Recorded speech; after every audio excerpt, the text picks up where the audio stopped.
I'm Mindy Peterson, and this is Enhanced Life with Music, where we explore the ways music makes our lives better. If you love music, and those of you who are listening to this podcast, the odds are high that you fit that description. You've probably heard music referred to as the universal language, and you've probably heard people say that everybody loves music. Well, there actually is an exception to this rule. There are people who derive zero pleasure from music. Music just doesn't really do anything for them. They are either completely neutral about music, or they may even actively dislike music. This population experiences what is called musical anhedonia. We are much more familiar with words describing the opposite of anhedonia, words like hedonism and hedonist, that describe the pursuit of pleasure. Joining us today to help us unravel yet another way that our brains perceive and respond to music is psychology and neuroscience researcher, Dr. Psyche Loui. Dr. Loui is a musician, associate professor of creativity and creative practice at Northeastern University, and director of the MIND Lab. MIND is an acronym that stands for Music, Imaging, and Neural Dynamics Laboratory. Welcome to Enhance Life with Music, Psyche. Thank you for having me. It's great to be here. Well, I don't know if I had heard of musical anhedonia until I read Nina Krause's book of Sound Mind a couple years ago. My understanding is that anhedonia is the inability to feel pleasure from any experience, but that some people specifically do not find music pleasurable.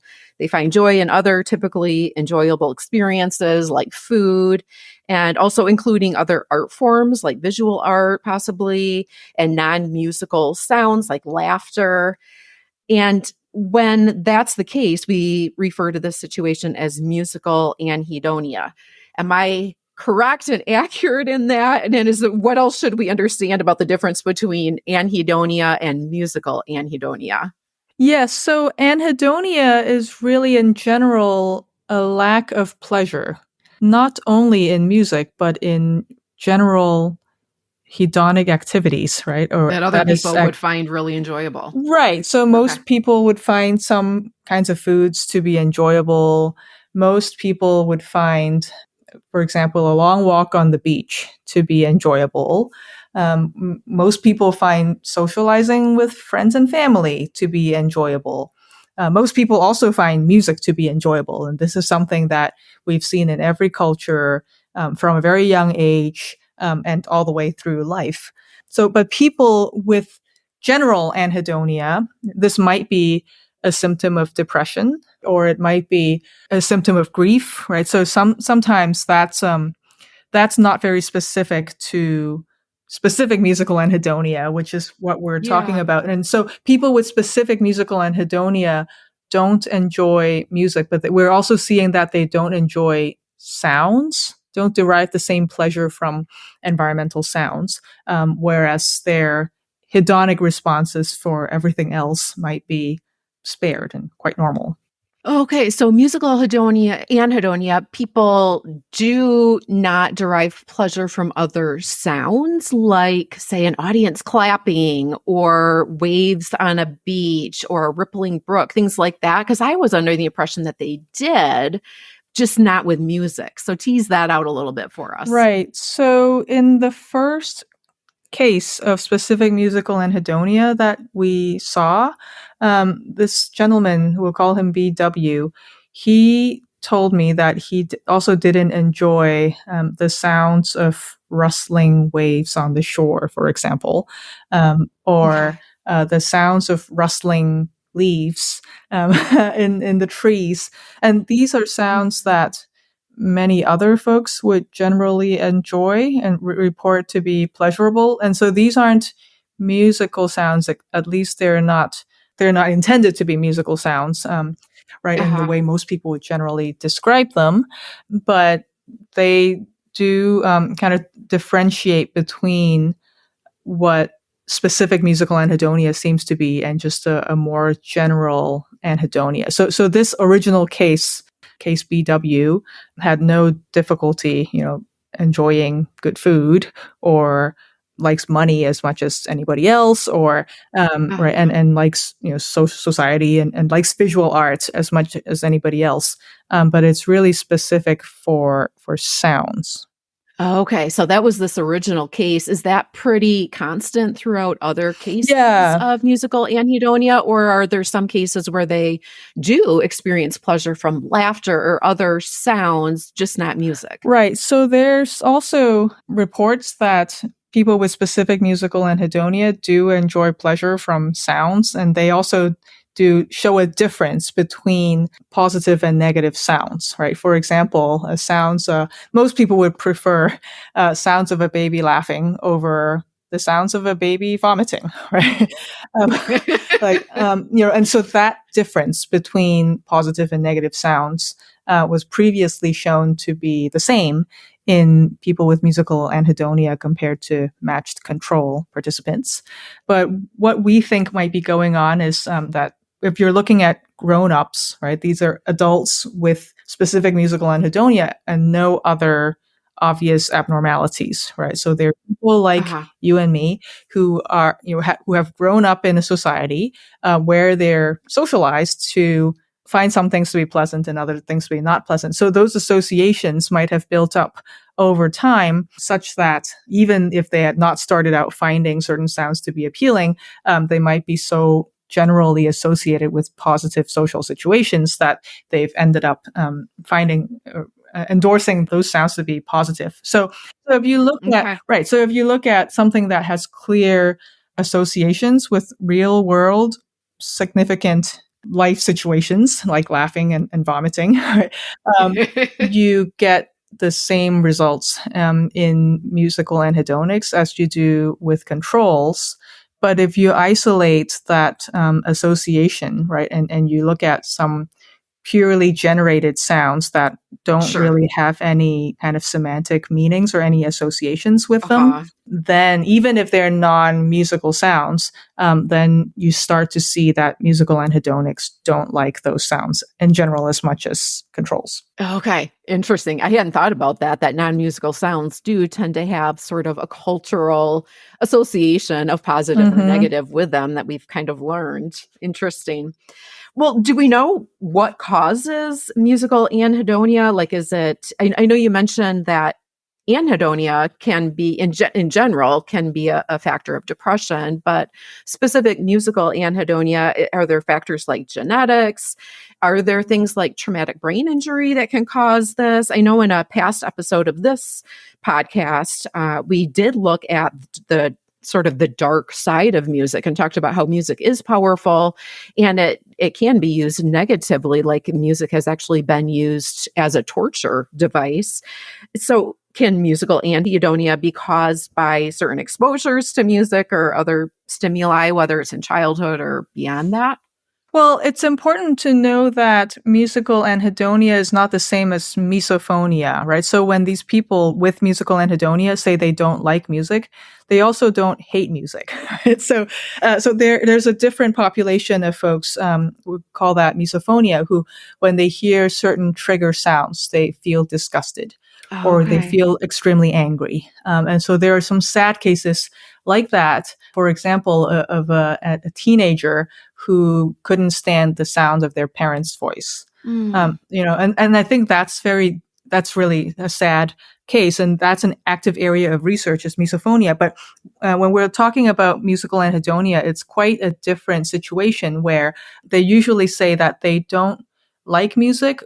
They don't understand maybe why other people like music, Mhm. but and then maybe they find it slightly annoying because culturally there's so much encouragement to enjoy music, Sure. and maybe their friends like music, but they don't particularly hate it. So it's not like they find the sounds to be jangly or anger inducing or disgusting. They just really don't care about it. Okay.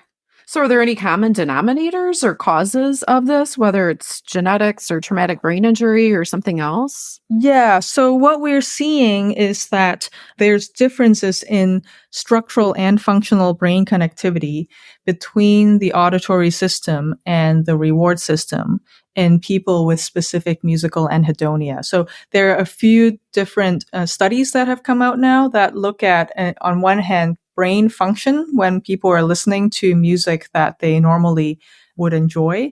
And most people, when you're listening to music that you enjoy, you have this, the auditory areas of your brain become more connected to the reward centers of your brain. Mm. And this functional connectivity was disrupted in people with specific musical anhedonia.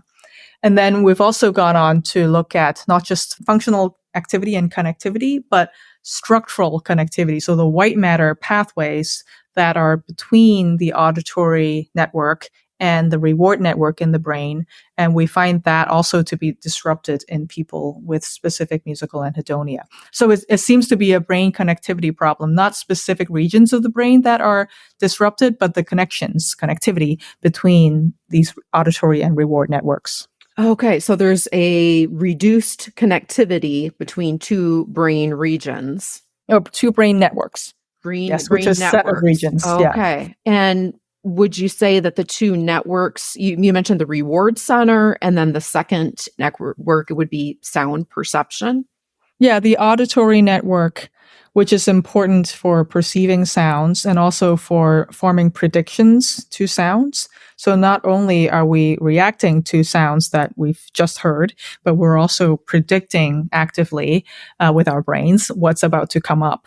And so we think the auditory network is doing both. And then on the other hand, the other network that it's connected to is the reward network. And so that includes the classic reward centers, such as the ventral striatum, which disrupts its connectivity. Or if you remove it, let's say in a mouse model, then the mice might not be motivated to seek out, let's say, food or drink or other kinds of rewards that most biological creatures would find to be rewarding. Do these brain circuitry differences have any other implications besides just the perception of music? Like, do these reduced connections or connectivity, does that affect other, like creativity or physical coordination or any like cause and effect, sense of consequence or anything like that? Or is it just very specific to music?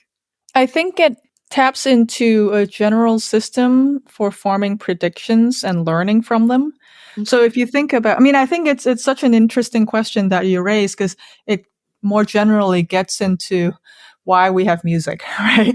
Like if you have certain brain structures that are normally important for the musical experience and those are now disrupted, what else might that affect in your life?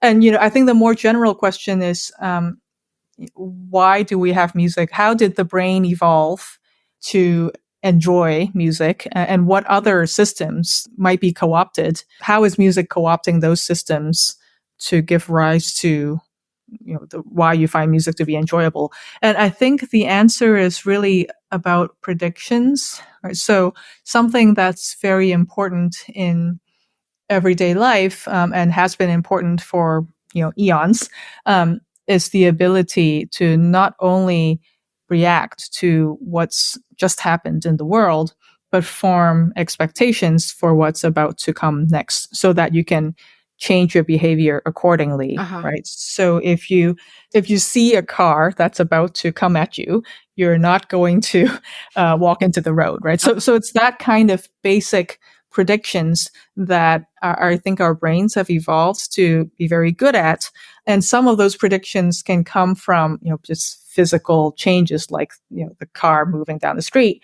But other predictions might also come from social sources, like somebody, like your conversation partner's eye movement or gestures, right? Or the way a room full of people react together. So those kinds of predictions, I think, are what music really capitalizes on, right? So if you think about musical structures that a lot of Western listeners might be familiar with, let's say like C major, right? A piece of music starting in C major, it has to end in C major, right? And in fact, even if you have no musical training in your life, if you've heard a C major piece for the first time, you would still expect it to end in C major. Sure. Right. So, And if it so doesn't, you're like, you're leaving me hanging here. right. Or you might think it sounds wrong, or that the person who's playing it didn't know what they were doing, or were confused, right? Or it might just be confusing. Yeah. So that's one kind of prediction that our brain has implicitly learned to form just by being in the culture. Now, these kinds of predictions are in music of every culture. So, for example, like Chinese music has often composed in the pentatonic scale, right? So our brains have also evolved to form predictions for those specific pitch categories, right? So, and I think that ability of the brain to form those predictions and then have sounds come in that are either confirming or violating those predictions, that in itself is rewarding for human brains because it helps you continuously learn and update your model of the world. And I think that's really important for all kinds of motivated behavior. I think that's why people want to seek out new experiences. That's why people, maybe try out new foods, right? So those kinds of new experiences are intrinsically rewarding to learn from. Yeah. I'm wondering, do you see higher incidences of musical anhedonia with people who are experiencing fetal alcohol syndrome? Because it seems like that tends to go along with fetal alcohol syndrome as an inability to sort of predict and learn from past experiences and kind of learn that cause and effect cycle. Yeah, I think it is quite fundamentally an ability of the reward system that a lot of different diseases and disorders, including maybe not limited to fetal alcohol syndrome, might tap into. Right? So I think depression maybe is a form of not wanting to learn new information anymore, not wanting to form predictions. It also, like schizophrenia, might be a case of abnormal tagging of predictions, right? So a source of these predictions might come from knowing what your body is able to do, right? And if there's a disconnect between knowing what your body is able to do and your own actions, then you might end up, for example, hearing voices that you actually self-generated, but you think is someone else's voice. Also, autism has been talked about as a form of abnormal predictions, prediction and reward system, right? So not being able to understand social cues from a different person, right? This is a quick break to tell you about Song Trust. Did you know there is an estimated $250 million in unclaimed royalties? Song Trust is the world's largest royalty collection service. It helps artists know what royalties they're owed and collects them for you so that you, the artist, can focus on creating and producing, not administrating. With Song Trust, you can register your songs quickly in one place. Song Trust will then collect all royalties you're owed from over 50 global pay sources. Song Trust represents over 350,000 songwriters. This includes Grammy winners and brand new up-and-coming songwriters. Song Trust is currently offering Enhanced Life with Music listeners 20% off your registration fee. Just use the code EnhancedLife20 at checkout. You can check them out at songtrust.com. While you're there, you'll see another reason I'm a fan. Song Trust is great at explaining the very complicated music publishing world. They offer a ton of free educational resources, including virtual workshops, a blog, and the modern guide to music publishing. Go to songtrust.com and remember to use the code EnhancedLife20 to get 20% off your registration fee. How common is musical anhedonia? Like, what percentage of the population experiences it? So it's quite rare, but it also depends on how you define it. If you really use the gold standard that's been developed in the field, it's always a distribution, right? And so you end up having to draw a cutoff on the tail end of a distribution. And so the standard that the field has evolved is called the Barcelona Music Reward Questionnaire. And it's a survey And if you score below a certain cutoff on the survey, while also having normal general hedonic responses, as defined using another survey called the Physical Anhedonia Scale.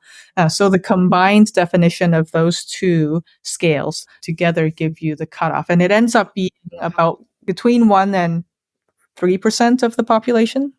Okay, so that is quite small. And when you are saying population, is that the entire population, or is that the population of people, say, without brain damage, without brain injuries, that sort of thing? Where their brains just developed this way for some other reason? So these would be people who start out with no obvious brain damage, right? So there's Okay. also other folks that have self-identified as having acquired musical anhedonia as opposed to more congenital musical anhedonia. Ah, Acquired musical anhedonia might be if something happens to you, such as a brain tumor or a brain injury ah, or even a life-changing personal event, right? That might have changed your reward system in some way.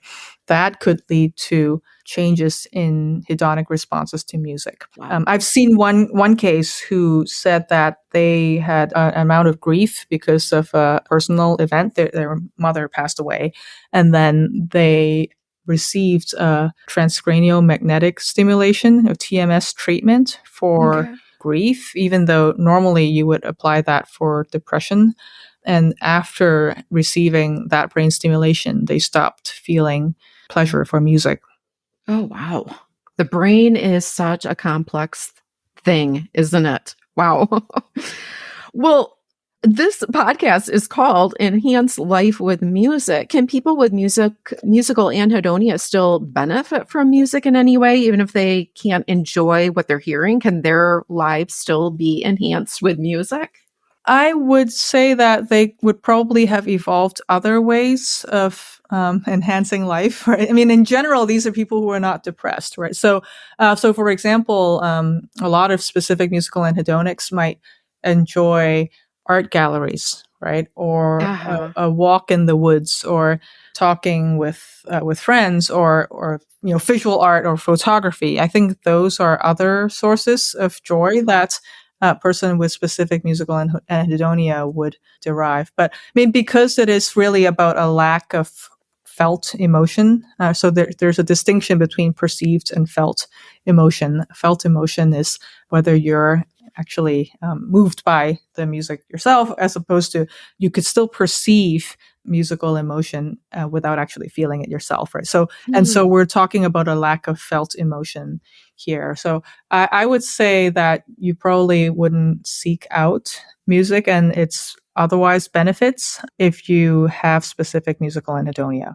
Are there any interventions for musical anhedonia? Like, I keep thinking about the comparison to taste, and maybe that's a bad comparison, but I think, like, if I can't taste anything, and so I lose that ability to experience pleasure from food, I would want that fixed. Like, I would want that changed. And people who have experienced that temporarily because of COVID, it's like, oh my goodness, it's so nice when you can taste again. So, are there any interventions or cures for this? And even going back to that comparison, have read since COVID that there have been people who are training people how to taste again. And I couldn't tell you the details of it, but they have come up with different ways of training the brain and training the mouth again. So, are there any kind of cures for this? There is one group that had shown that by applying brain stimulation on the frontal lobe in a way that's enhances the functional connectivity between the reward system and the auditory system, you can actually upregulate the hedonic response to music. So it's almost like doping, like doping with brain stimulation in some ways. But you could imagine a brain stimulation regime that would increase your hedonic responses to music. And that's something that the Satori group in McGill in Montreal has done. And there are some other groups that are also working on this, I know. But I think it would be it should only be used if somebody wants to be. Sure. Right. So, I mean, I think by the time that you're interviewing grown-ups, right? I mean, people with specific musical anhedonia have come all this way without really finding music to be enjoyable or particularly useful in their lives. So it remains to be determined by them whether they would find whether they would want an intervention that changes that. Sure. Well, I'm just thinking of another comparison too, and that is very different, but downhill skiing. My husband loves downhill skiing and goes every year with friends to Colorado. And I I'm just like, it just doesn't really interest me that much. And he kept saying, "Oh, you've never skied on a real mountain. You've just skied on little hills. And if you skied in Colorado, you would fall in love with it." And so one year, our family took a spring break trip to Colorado, went skiing. And as I'm on this mountain, I'm like, "Yeah, it's beautiful. Like I can see why some people love it, but it doesn't really do that much for me. Like I can appreciate the view from sitting in our lodge and having a nice warm cup of tea Right. and reading a book while my family goes Right. skiing." You join the And, after ski. Yes. and it's like, check the box, did it. You keep going with your friends. I'm fine. So I suppose that's probably the way some people with musical anhedonia feel. Like, hey, you do you, I'll do me. It doesn't bother me that I'm Right. not. And from the first of these cases, right, going back to case BW, right, the first time I spoke with him, he was like, "Don't feel bad for me. I have my photography. I enjoy podcasts." Right. And that's also very Sure. interesting, right? So Sound. yeah, so even though he didn't enjoy sounds, but when he heard, he enjoys poetry, right? And he enjoys podcasts. And so having that additional linguistic route seems to Yeah. change the hedonic relationship. So it's not like he generally doesn't enjoy anything, right? So to me, Yeah. it doesn't seem like, he's in need of help. Sure, Yeah. sure. Well, in both of those things, poetry and podcasts where you're listening to a voice, there's a cadence to voices and a cadence to poetry. And you think of Martin Luther King Jr.'s "I Have a Dream" speech. I mean, there's a musicality to it. And so that's really intriguing that those were things that he enjoyed. And I think he still forms associations, right? So, for example, if a song had been in a movie that he liked, then he's more likely to say that he doesn't dislike that song, Ah, right? So sure. again, going back to the power of associations that you can form with real life. Yeah, and kind of like the olfactory sense of smell, you can develop those affiliations between a smell and an event or a Hmm. feeling or something like that, that I imagine they could still develop those associations between a song and, like you said, a movie or something else. Yep. Interesting. Well, are there any current gaps in the research or future directions in research in this area that are sort of on the horizon that have you excited or that you're curious about or that you can tell us about? Well, I would love to know where developmentally this condition comes from, right? So we know very little about children and, well, infants' sensitivity to sounds as a reward. So one way to look into this is like, at what age do you start to develop strong feelings for music? Mm. And then does it depend on what sounds and what music was in your environment when you grew up, right? Does it depend on how predictable your environment was? Does it depend on whether you had the chance to get musical training, right? So those are all open Uh-huh. questions. And I think looking into the social and cognitive developmental trajectory of musical anhedonia would be, I think, really important and a really powerful way to get at, this question you raised earlier of whether it's possible to come up with some interventions. Well, I'll include links in the show notes to your website and then also the website for the Mind Lab. And people who want to follow and dig in more, read some of the research, can definitely check out all of the information that's on those two sites. There's one page on your Mind Lab that made me laugh. It was the Join Us page where there's opportunities to get involved in the lab. And there's that picture. There's a picture of a sign that says, "You don't have to be crazy to work here. We'll train you." I'll include the link in the show notes. Just made me smile. I was like, yeah, we could all stand to loosen up a little bit and not be too serious. Me for sure, but loved the picture. Thank you. Yes. I feel like you can't take yourself too seriously if you're going to Right. be serious about research, but be too serious about yourself. Love it. Well, I ask all of my guests to close out our conversation with a musical ending, a coda, by sharing a song or story about a moment that music enhanced your life. Is there a song or a story that you can share with us today in closing? Yes, I can share a piece of music that was composed by mapping my own EEG, so my own brain waves, and different frequency bands of that to musical pitches in different frequencies. It's my old brainwave song. Wow. So how did this song come to be?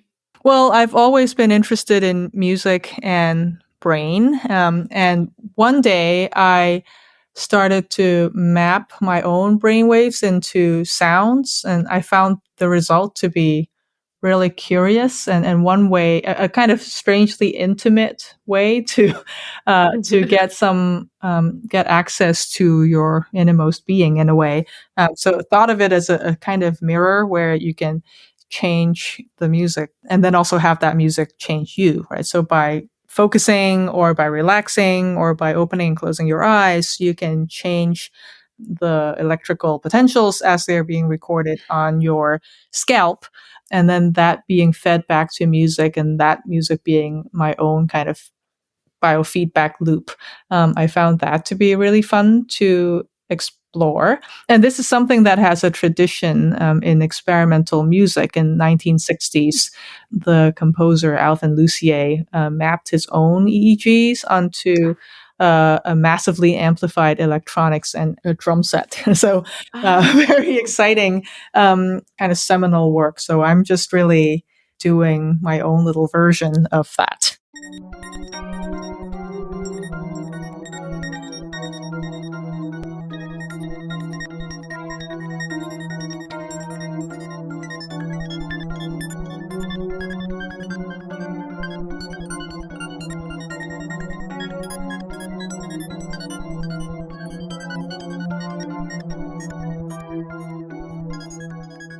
Thank you so much to Dr. Loui for joining us today and for sharing that EEG song. You can also view a video of this song in the show notes that includes a light show that is algorithmically generated by a neural network model that takes acoustic input of music and simulates its corresponding brain activity. Today's show notes, including a transcript of this episode, can be found at mpetersonmusic.com/podcast. This is episode 170. A link to that page is also in the episode details right in your podcast app. As always, you can connect with me on email, mindy@mpetersonmusic.com, Facebook, Instagram, Twitter, or LinkedIn. All Enhanced Life with Music episodes are evergreen, so be sure to check out the back catalog for more ways that music can make your life better. Thank you so much for joining me today. Until next time, may your life be enhanced with music.